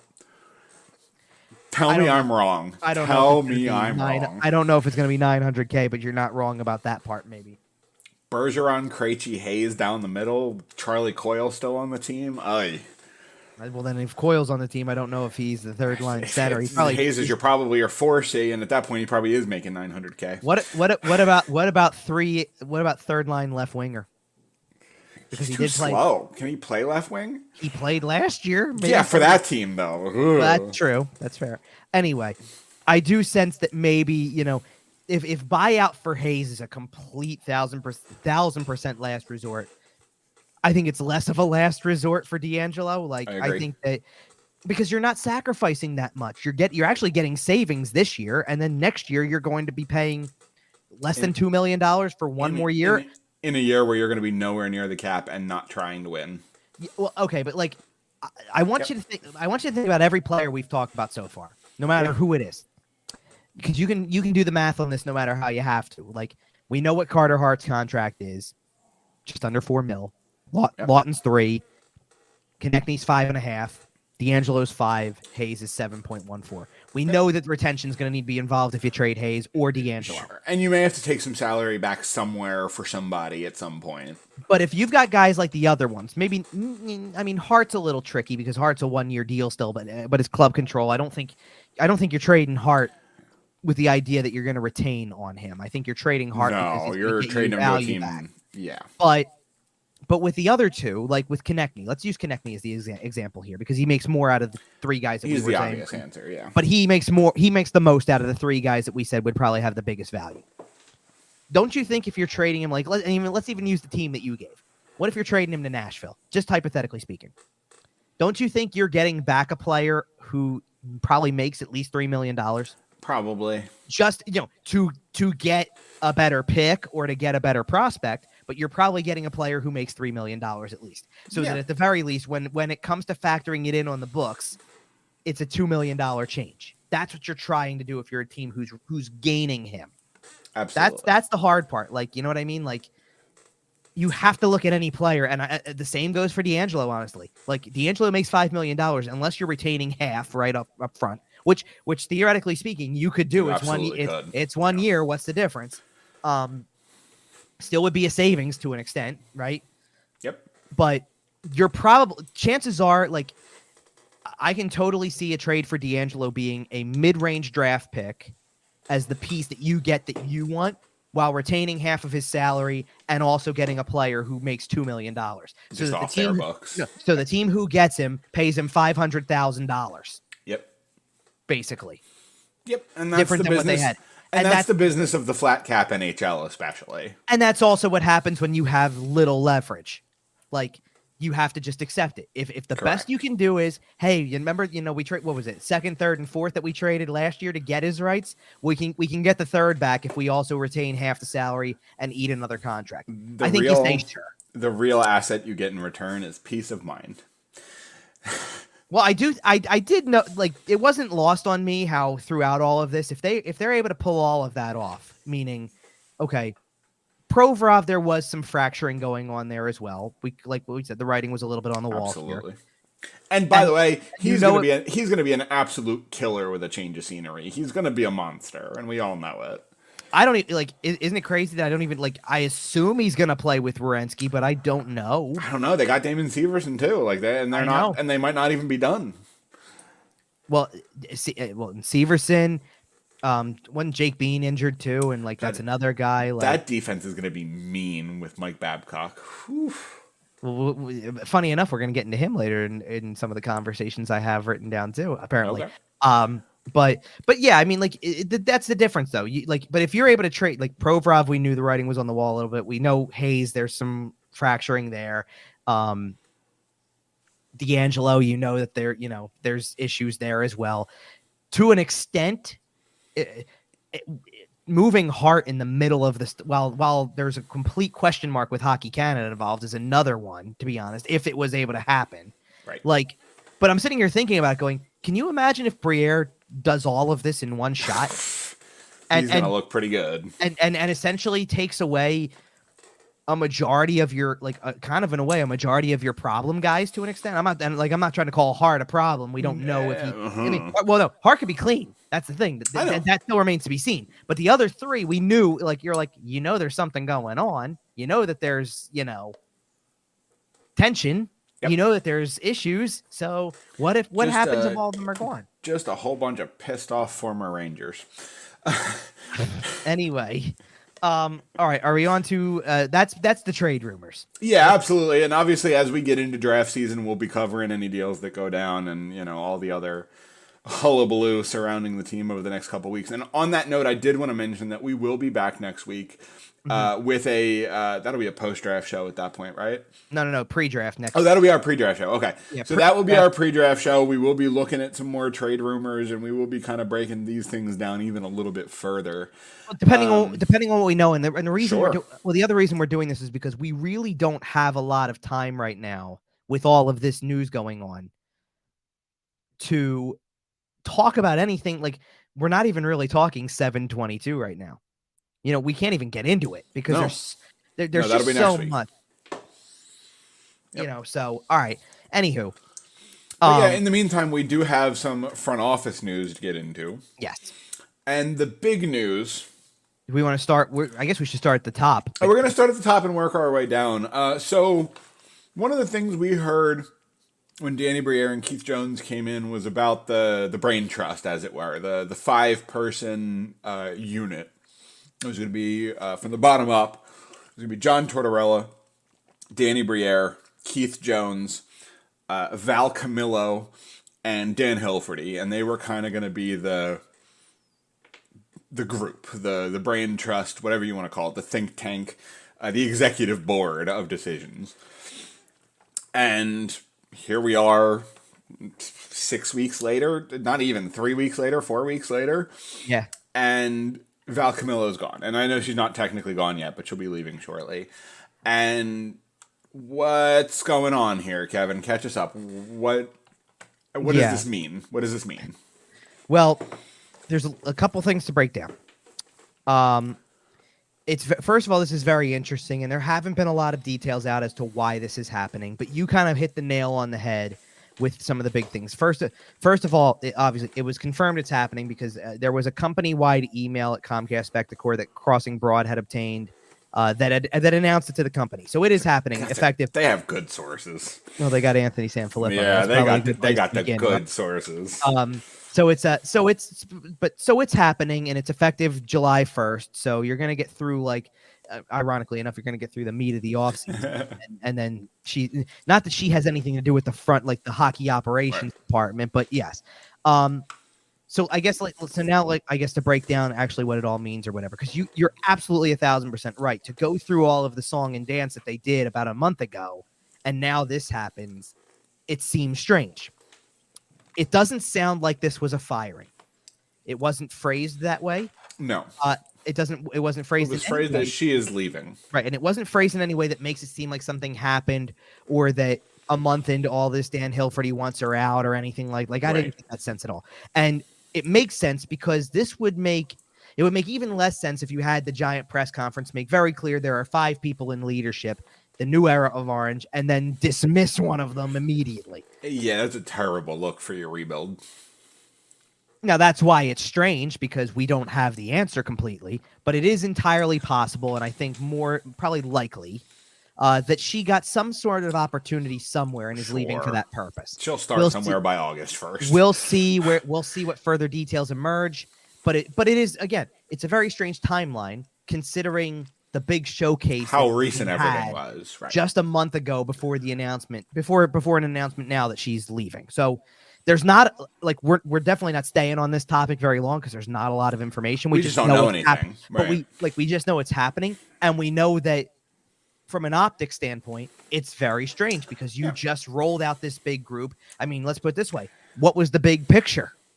The big picture that was plastered all over the place was the five of them posed, and Keith Jones gets a jersey, and Danny Briere gets a jersey, and they're holding them up like these are our two front office guys. And here's Dan Hilferty, who's going to be the new governor of the team, and here's Valerie Camillo, who's the CEO of the business side of things, and here's John Tortorella, our head coach. And okay, we knew Tortorella wasn't going anywhere. It's obvious Hilferty's not going anywhere, but okay, what happened here?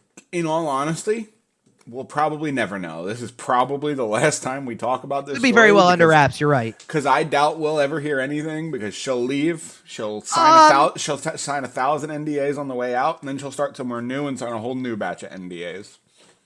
I think you're right about the fact that you won't hear it from her. I do think somebody it could leak out eventually. That's I think that somewhere along the line we'll get some dirt on this somewhere, but too many people have too many ears and too many front offices for nothing to get out about it. That's fair. But regardless, as of this current moment, we don't really have any information there. Obviously, we all wish Valerie Camillo the best in whatever she chooses to do. Well, and I do want to say like one thing, because like there was a lot of comments that came in like good riddance and she was terrible, I think she's been great for the franchise. I actually think that she's done a lot of things that kind of brought back some of the foundational pieces that you needed. I don't think that I know there was a lot made about when she got hired too, because she was like, again, remember I even kind of went nuts about this when it happened, because I turned around, I said, this is all coming from the people that brought unatitude with the Washington Nationals. And because I thought that was stupid. And sure enough, like right after they left, that's when they won a World Series. So go figure, right? But and obviously that's not going to happen here. They're not going to win a Stanley Cup in the next 2 years. I would be very surprised. If the 2001 Marlins can win a World Series, or was that 1999 Marlins? No, 1997 or 2003. That's it. There you go. 2 total rando years in the middle of being terrible. Awful teams, and boom, here's a World Series. A couple years later, we're terrible. Boom, here's a World Series. Baseball's so weird. Anyway. Yeah, I hear you. Do we want to get into some of the other people who are out and changing and things like that? Yeah, absolutely. Why don't you break this down a little bit here? Sure. Yeah. So this is before we get into, I guess, the two biggest pieces of news in the front office, because obviously there's some recognizable names we're going to get into in a second. Yep. But this all happened probably at least a week before, maybe a little bit more than that. Actually, I shouldn't say that. These are changes that happened before the trade had gone down, before Provorov got traded, because this, to me, at least the department that was addressed, so needed to be addressed. Like it would, I think it's one of the major areas of concern within the organization. It was player development. The way we talked about it a little bit earlier. Yep. Well, we had talked about it on a recent show about how I had even said, I don't think that they draft poorly. I don't think you have that many people telling you your drafts are great and then don't pan out like that. I think you don't develop except for Bobby Clark. Well, yeah. But I had said on the last show, one of the things I thought that the team had to do was was more than just make changes to the roster and prepare to move forward, was find a way to make the most of the picks that they have and develop them properly. That's a huge step to rebuilding. It's a huge step forward. And this whole thing, these moves, which Mike O'Connell was kind of a senior advisor in this area in player development. He's out. John Riley and Shel Samuelson were very big parts of player development. They are no longer with the team either. Shel Samuelson's been around forever. Exactly. Yep. So Alain McCauley is promoted to assistant GM. He was kind of doing developmental stuff he was actually I'm sorry, no, he was director of analytics, I believe. Previously. So he's assistant GM now. And I believe that the story was there, and a couple people had said this. I think Anthony DeMarco had this, and Tony Androkidis had this too. That Macaulay was going to probably become the general manager of the Phantoms. Okay, fair enough. And that is a role that an assistant general manager often takes. Yeah. Riley Armstrong is going to director of player development. Nick Schultz, assistant director of player development. Good old Nick Schultz. I know. A recent player, though, I will go there because we'll get into more recent players in a second. Yes, we will. But I do think this is a huge step forward in terms of specifically with the people who are out, because you're taking you're taking a very old school guy in Mike O'Connell out of the picture, and then like you said, Shel Samuelson's been around forever, and He's kind of been the center of the player development and look, department. And again, as with a lot of these business decisions, Shel Samuelson's a great guy. Oh, sure. But sometimes, none of our comments reflect these people as people. Sure. Absolutely. But this is why it's a huge step forward, because it's a recognition of a problem. What do we say about things like that? The first step of fixing a problem is admitting you have one. Self-awareness. Right? So absolutely. It is understanding that for some reason the way it was done isn't working and wasn't getting you any closer to contending. So you take the steps necessary to make it better. And they are gutting the organization from the top to the bottom in so many ways. Yep. And I give, again, this kind of goes back to full marks to Danny Briere. And look, I do want to go back and kind of amend something from even when we were talking about the Provorov trade, because yeah, Danny Briere's name, again, his name is kind of slapped all over all of the stuff and all that. Can I tell you something? Yeah. I am already ready to put Dan Hilferty's name in the rafters. Oh, wow. Oh, yeah. Just even if it doesn't work. Because essentially the first thing he did was kick Bob, Bill, and Paul out on the streets of Voorhees, or Margate, more likely. And we're gutting it. We recognize that there's a problem. He's not leaving room for any bad apples. He's just shaking the whole tree down and starting over. Well, and I think the reason you feel so comfortable saying what you're saying is because when you start hiring people with titles that are reminiscent of the titles that those people had, and it sounds like they're not going to be part of it like they used to be. And think about it. Was there ever this level of turnover when they were there? Probably not. I mean, well, never, ever. Okay, we're going to go into this as we get to the other part. Okay. Because I have a point for why they're doing this. Let's start. Let's not bury the lead with the. Let's bring in all the former Flyers. We mentioned Nick Schultz a minute ago. Yeah, but at least he's been here for some time. It wasn't brand new. But we get some good little titles out of this. Patrick Sharp and John LeClaire are special advisors. Special advisor to hockey operations is the official title. Assistant to the GM, yes. Kind of, in a way. Well, kind of, no. It's or whatever Dwight Schrute said. Oh, assistant to the regional manager. Assistant to the assistant regional manager. Right. It was, right? Right. So we get a little... Okay. I'll tell you how I reacted to it in real time. Sure. And I want to hear your take, and then I have my thoughts on both of these guys. So let's go ahead and get it. So these hirings happened a day apart. Sharp came out a day early. And I didn't hear anything early. I just heard that as it publicly broke, obviously. I don't have any sort of inside track. I don't know if you do, but I heard... Not really with hirings, because hiring... Well, and let's be real about something, too, because... When somebody gets offered the job, they say yes, then they announce it. Well, kind of, but also when Keith Jones got hired in the president role, that was kept very close to the vest. Remember how there were tons of names floating around in the beginning, and then all of a sudden it was like, and all of a sudden if Keith Jones's name had gotten out there, he would have withdrawn. He didn't want it out there. That's what I'm saying. I think if his name had trickled out early, he would have withdrawn. He made very clear. I actually just saw a clip from I think it was the Flyers Talk podcast that Jordan Hall does for NBC Sports and things like that. They had Al Morganti on there. Like, when did you kind of know that Keith Jones might be up for the job? Because they obviously do WIP together or stuff like that. And Al said when he stopped calling me back, because as soon as he dropped off the grid for a week, I knew something was up. And fair enough. But that's the point. He kind of dropped, like, other than doing TNT, he was like, that's it. Which was still weird all the way through the Stanley Cup Finals. Still strange. But before we get to these two, then, can we mention, speaking of the end of the Stanley Cup Final, can we mention Wayne Gretzky giving the words of encouragement there? Awesome. Which was so cool to hear. And yeah, look, Gretzky was great on these things, obviously. But he buried Biz every chance he got. But the cool part was, like, it's one thing to wish the guy luck and say, you know, we know you're going to do great and things like that. We wish you the best. Right. But to throw in also, I know Mr. Snyder's looking down. He knows he's not the right guy. Man. Like, let's remember something. Wayne Gretzky never played for the Flyers ever, right? I want to give Wayne an immense amount of credit, because he has come a long way in the last 24 months since ESPN and TNT got that contract.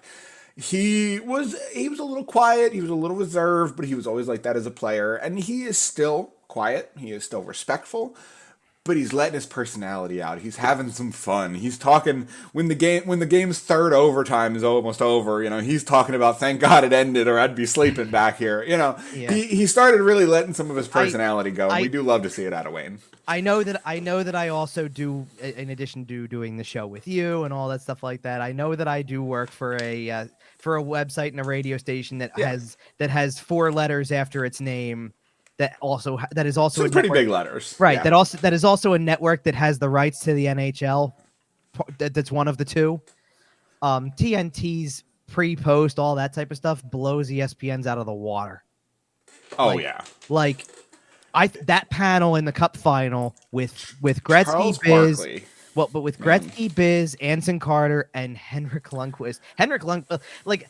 By the way, isn't Henrik Lundqvist just the likely Of course he's good at this. Of course he is. Because just like Patrick Sharp was good at it. Well, but hold on a minute. Of course he's good. He was a great goalie. He was the best dressed guy in the league. He's still one of the best dressed guys in the league. My favorite ongoing bit, by the way, is that Henrik Lundqvist won't tell Biz where he gets his haircut. Because he doesn't want him going to his guy. Well, because he doesn't want Biz tweeting it out is the problem. Right. Look where I just got this sick fade, brah. Tag. Henrik Lundqvist's place is ruined forever. But isn't it just so obvious that Lundqvist would be good at it? He was good at everything else. He's the best dressed guy in the league. He's the best. He's one of the better look. He's a great looking dude. It's infuriating how perfect he is. I know. Anyway, but it's an awesome panel. Let's go back to this. Great. Patrick Sharp. Or we'll actually sorry. So speaking of handsome panelists, Patrick Sharp. Right. Okay. So anyway, the announcement of Patrick Sharp came out, and my reaction in real time was, "Oh, that's neat. I liked Sharpie. He was a fun, he was a fun little guy on that Phantoms team, and he was fun." Listen to you. I like good old Sharpie. Hey, Sharpie. And then the news the next day came out about John LeClair, and I went, all right, listen. All right. I love John LeClair, and I do. I grew up a child of the Legion of Doom. I grew up watching Eric Desjardins was my favorite player until about 2008. So, why did I think you loved Lindros more? No, you have not listened to the history of this show very well. No. I think Eric Lindros is possibly the single most overrated Flyer in Philadelphia Flyers history. That's right, because you had big love for Claude Giroux when we were doing those brackets. Yeah, absolutely. Giroux against Lindros. Absolutely. Think, right? All right. Anyway, I guess you want my reaction to everything in real time, so to speak. Yeah, because I do love LeClair. But... All right, let's start with Patrick Sharp first, because he was hired first. By two whole days or a day and a half or however you want to look at it. Right. From a hockey perspective, this is a good hire. He's the type of player recently enough removed from playing to know how to help develop younger players and where the game is going. Again, like you mentioned, being a broadcaster and analyst, that helps your knowledge base. The one obvious blemish in the hiring is that he was a member of the 2010 Chicago Blackhawks. Yeah. That's it. Listen, I can understand if that's a deal breaker for people. I can understand if you don't like it for that reason. But as much as that's a problem on the Flyers' part, that's a problem on the league's part, because every year we go through the song and dance of Joel Quenneville and Stan Bowman went back in and are going to meet with Bettman about reinstatement. Yeah, and for the record, I don't hold it against you if you think Patrick Sharp is the scum of the earth because he was on that team and et cetera, et cetera, et cetera. Look, I certainly understand that logic. Too. I understand if it's a deal breaker. Let me ask you another question based off of that. Then, who's the GM of the Winnipeg Jets? Kevin Cheveldayoff. Okay, so it wasn't a deal breaker there either. And unrelated to this particular story, to be fair, he was hired as the general manager of the Winnipeg Jets before we knew about that. He was, but remains in that job. Despite that was the point. Despite it, it wasn't enough for them to say, well, we're going to change it anyway. Right. No, okay, that didn't happen. Joel Quenneville's about to get a job, so who knows? Well, how many jobs are left? In fairness, there's a lot of them that have dried up since. That's fair. That is fair. And unrelated to this particular story, but you've already mentioned him on the show a couple of times because we had Columbus discussions. So, look at who else is about to get another coaching job. Mike Babcock's coming back in the league. So, this to be fair, though, his was a little more tame than the Chicago Blackhawks. Probably, incident. but it doesn't make it... He was a bit of an old-fashioned coach. Who took it a little farther than some of the old-fashioned coaches do. That is fair. But where you get where I'm going with this, it's not a Flyers exclusive thing. The league does this, and we've talked about it, and I can talk about morals in sports until I'm blue in the face. It's not going to change how any team seems to approach things. Whatever. We can talk about it until we're blue in the face. Obviously, it doesn't matter to many teams, right? It just is what it is. All right, let's go back to the other angle then, because the more popular angle was, let's talk about if you're playing the former Flyer card, because if you are on Patrick Sharp, I kind of can't level with you here. Patrick Sharp's biggest claim to fame as a Flyer is that he was traded young, wasn't given much of a chance, and for years they felt like he felt like a player that got away. I can't look at players who have he's got 66 games as a Flyer. Okay, if you're the person out there who if even playing one game in a Flyers uniform is a deal breaker for you, then and that's your opinion, and I get where that comes from, but this goes back to, I want to go back to what we talked about at the president hire, and that there were going to be names out there in the search that you were going to hear that you would probably be able to associate as former Flyers, or they played and blah, blah, blah, but they aren't. You have to consider the context behind former Flyer. Right. And what's their recent history with the Flyers to an extent. Remember, Scott Mellenby fell into this category. Robert Esch fell into this category. Yeah, they played here. But when was the last time you can remember them having ties to the organization? Because it's been a while. Right. And Sharp is the same way. This isn't even having somebody like Briere or Keith Jones who were around the organization for years before they got hired. I think it's more, it almost feels like if the resumes are blank, Patrick Sharp doesn't get hired. Right? If the resume is filled, but team names are changed. Right. Patrick Sharp doesn't get the job. And I'm not necessarily saying that's the case here. But because on his elite prospects page, Philadelphia Flyers appears, that's a tiebreaker. That's an edge. And I don't know if that was the case here. I don't know. I'll tell you what a greater case for here is than that. What did we say when Keith Jones got hired? Dude knows everybody. And Patrick Sharp was working for the same network as Keith Jones was, and it's like, hey, you know what? If you got the guy on, I wouldn't say he's on speed dial, but if you got the guy in your contacts list and you're thinking, hey, what are you up to? Sure, and I imagine maybe you give a phone call. And I imagine that in this circumstance, that is probably the origin of this job. Well, and also in fairness, okay, so if Keith Jones knows everybody and can easily call anybody, Danny Briere also played at the same time that Sharp did. Sure. They played in a Stanley Cup Final against each other. Right. Maybe that's a name that crosses Briere's mind, too. Hey, you know what? He's just over here. He was broadcasting in Chicago a little bit. Want to see what he's up to? Maybe he's interested in helping us build a team. The guy, you can't take away for all the other stuff that we said with the Chicago side of things. He's got 3 Stanley Cups on his resume. That is fair. I think that if you're looking for better ways to develop players, you're looking for championship pedigree, and you're looking for guys who, and Sharp wasn't even, another great case here for Sharp is he wasn't exactly top pick material. He was one of those finds that he was a diamond in the rough that somebody developed late. Right. Yes. But the thing is, like I said, it's not so much about the fact that he was a Flyer is a problem in the hiring specifically. It's just that it seems like you look for that, or it jumps out on the page. Every single person you've hired is a former Flyer. Well, all right, so let's get into even if they're just technically in the Patrick Sharp sense.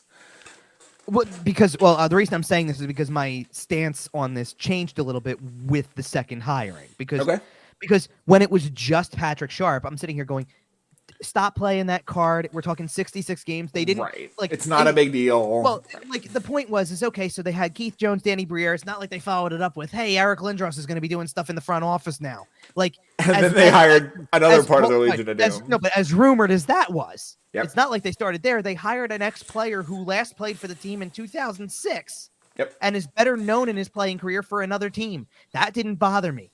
Right. John LeClair comes into the picture. And I will say to you on the show, I will say to the listeners on the show what I sent. On the public record. Well, what I sent to you in the group text as soon as it happened, which is I want to start this whole thing off by saying I love John LeClair. I love John LeClair.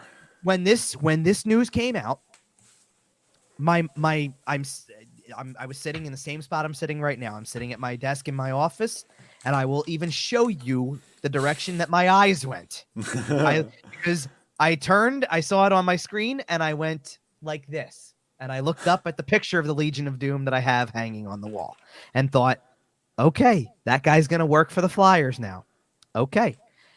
This was without Michael Renberg, start looking for places in Philly, baby.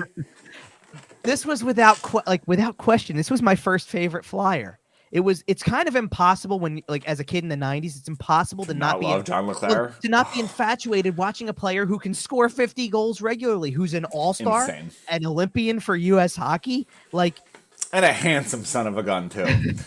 With that being said, I can understand how you can look at Keith Jones for how the role was defined and want to put him in place there. The president was kind of going to be a bit of a marketer. He's going to be a talker. He's going to kind of try to get his message across. We certainly knew the credentials that Danny had coming in, even without the experience. We knew he was on that path, and it kind of Mariners, et cetera, et cetera. And it got accelerated when you decide we're done with Chuck Fletcher. That gets accelerated, obviously. Sure. You could even see it with Sharp, because everybody, with Patrick Sharp, everybody has to start somewhere. He was still an active player 5 years ago, but LeClair's been retired for a good amount of time. Yep, and he's been around in an alumni capacity, right? And he's involved with 3 Ice, which is a 3-on-3 league, but that's really it. He hasn't exactly been somebody known in a hockey operations department before. So I wonder if certain people were keeping him out. That's an interesting question. I didn't really think about that, to be honest, but good point. But it does absolutely feel very old school Flyers to hire one of your former players on the merit that he was once a great player in your organization. And he left on kind of bitter terms, didn't he? LeClair? Yeah. Did he not? Not really. Okay. I just think that there was I don't want to say there was anything that was like bitter terms or anything like that. I think that there was maybe at the time. I'm trying to think of the best way to put this, because LeClair and Lindros were so much at the hip together that when things were bad with Lindros, I think a little bit of an element of that rubbed off on LeClair, because I think they stayed friends throughout, obviously, and things like that. They're still friends. I think a little about like wasn't it obvious that once that was all patched up and things like that, that there was they had to go into the Flyers Hall of Fame together. Steve Dangle tells the story on his podcast, by the way. John LeClair drives the 8+ hours to Toronto every year for LeClair's. Yep. Yeah, I know. Every year. It's amazing. So they're still great friends to this day. Well, Lindros is kind of a timely reference here, because the Hockey Hall of Fame announcement is coming on Wednesday of this week, but Lindros has spoken to make a case for LeClair, which he's got an interesting case. He's over 400 goals. He was, an elite player in the game for a good stretch of time, like for a 6-7 year period. He was one of the elites. And there are certain era-adjusted folks who are strongly in favor of John LeClair making it, given when he played and the numbers he put up in the era he put them up. There are a few. I mean, I'm not saying that he wouldn't be deserving. He's already in the U.S. Hockey Hall of Fame to begin with. He's got a ring. He does also. That's true. There are a few names for Hockey Hall of Fame that come to my mind before LeClair that I think are long overdue. I'm pretty sure that the voting has already happened and the decision's already been made on this type of stuff, and they're just announcing it this week. But I sure hope that Alexander McGillney gets in. I hope that Rod Brindamore gets in. I think that I do think that even from a Flyer standpoint, I think there is a strong case for Brian Propp to get in. Okay, fair enough. But I do hope that the first two I said better be in this class. But okay. But let's go back. So it is back to the LeClair hire. So like I said, it feels very old school, and considering that you have Keith Jones who played with him, and Sharp did briefly, like there's people who are going to vouch for him and back this up, and like that feels like the old way, right? Like it's really doubling. Oh, here we go, another Vegas gambling term. Doubling down on what the Flyers have already started. Because on the surface, when it was Jones and Briere, I like when they made the announcement, I wrote one day with no media availability and just the announcement that it felt too similar. And then they had the press conference and it actually did feel a little different. But at the same time, it felt the same in a sense too, because it was done. That press conference was pomp and circumstance, and but they also officially termed it a rebuild and officially entered a new chapter, and we're trying to leave an old chapter behind.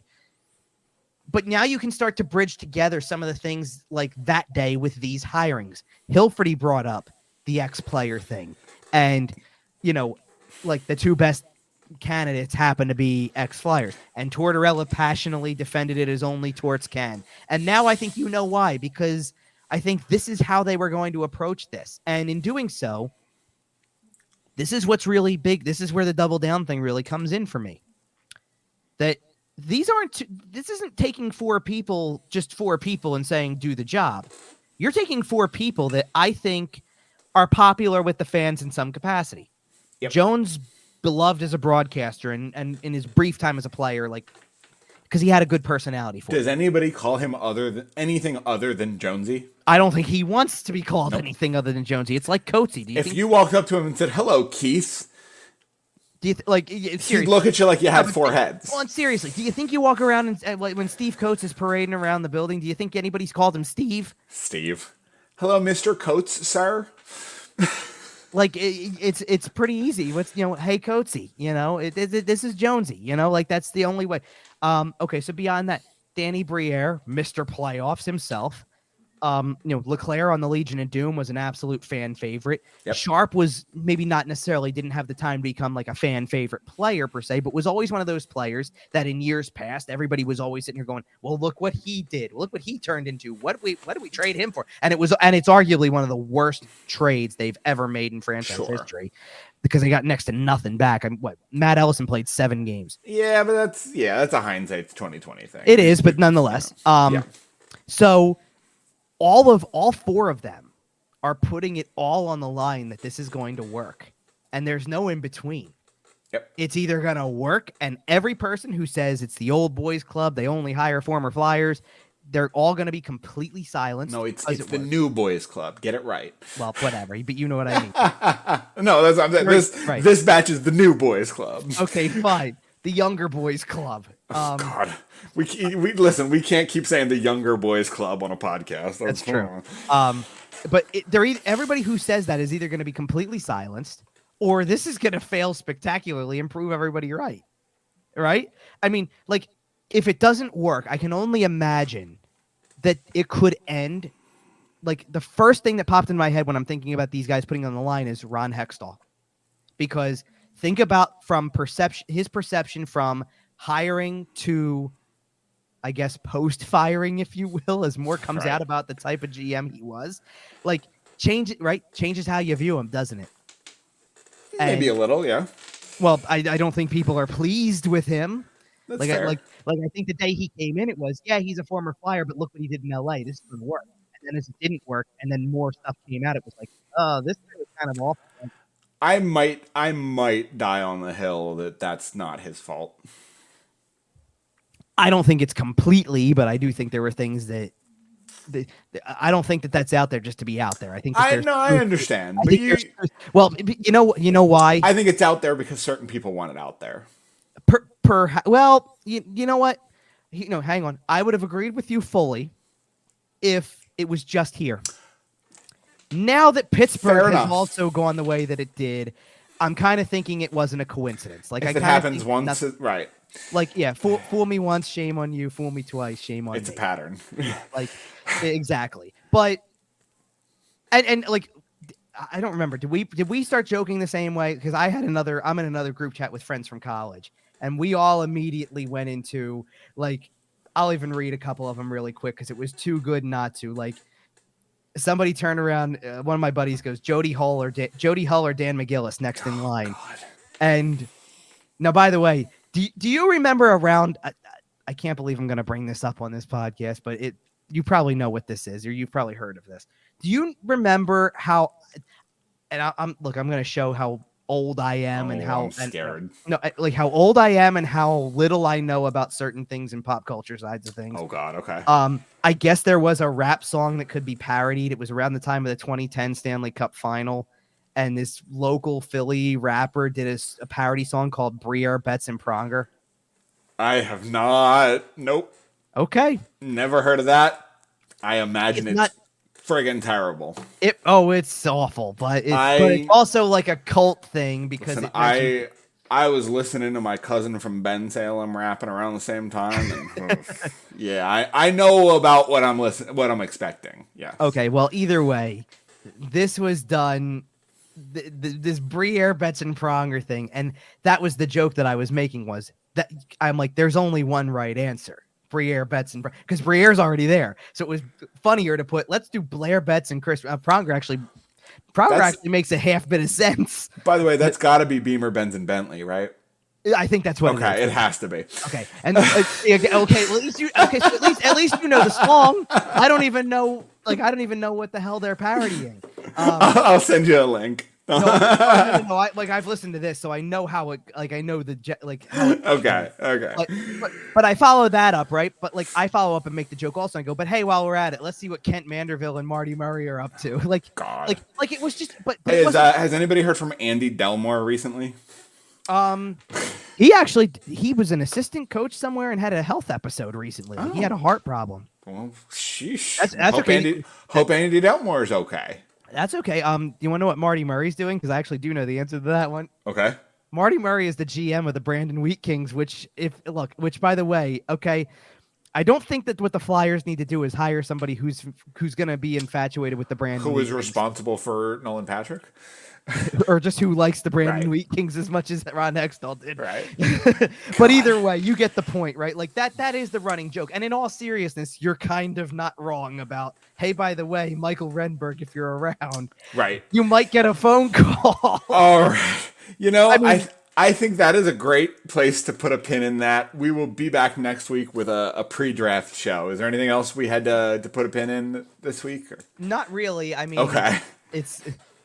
We're getting off the rails here. We're almost 2 hours in. We got through all of the stuff, though. We're getting into a summer show. It's not going to get more coherent from here, folks. But we will be back next week with a little bit of pre-draft coverage, preview the trade window, free agency opening up, maybe a little bit. We got a lot going on. In the meantime, make sure to follow us on Twitter at YWT Podcast. Follow Kevin at Kevin_Durso. Follow us or find us everywhere you find your podcasts: Facebook, Instagram, Podbean, etc., sportstalkphilly.com. Subscribe to our YouTube channel. We're growing a little bit over there. We're trying to get those numbers pumped up. And in the meantime, that's it. Congrats again to Vegas. The 2023 season is a wrap. We look forward to the offseason. The rebuild is already thoroughly on its way, and honestly, by our next show, Travis Konechny might be gone. So I was gonna say, if you were gonna hit me with the final thoughts before we get out of here, I was gonna give you just 2 words: buckle up. Stay tuned, and we'll be back next week. So until then, 2 more words. See ya.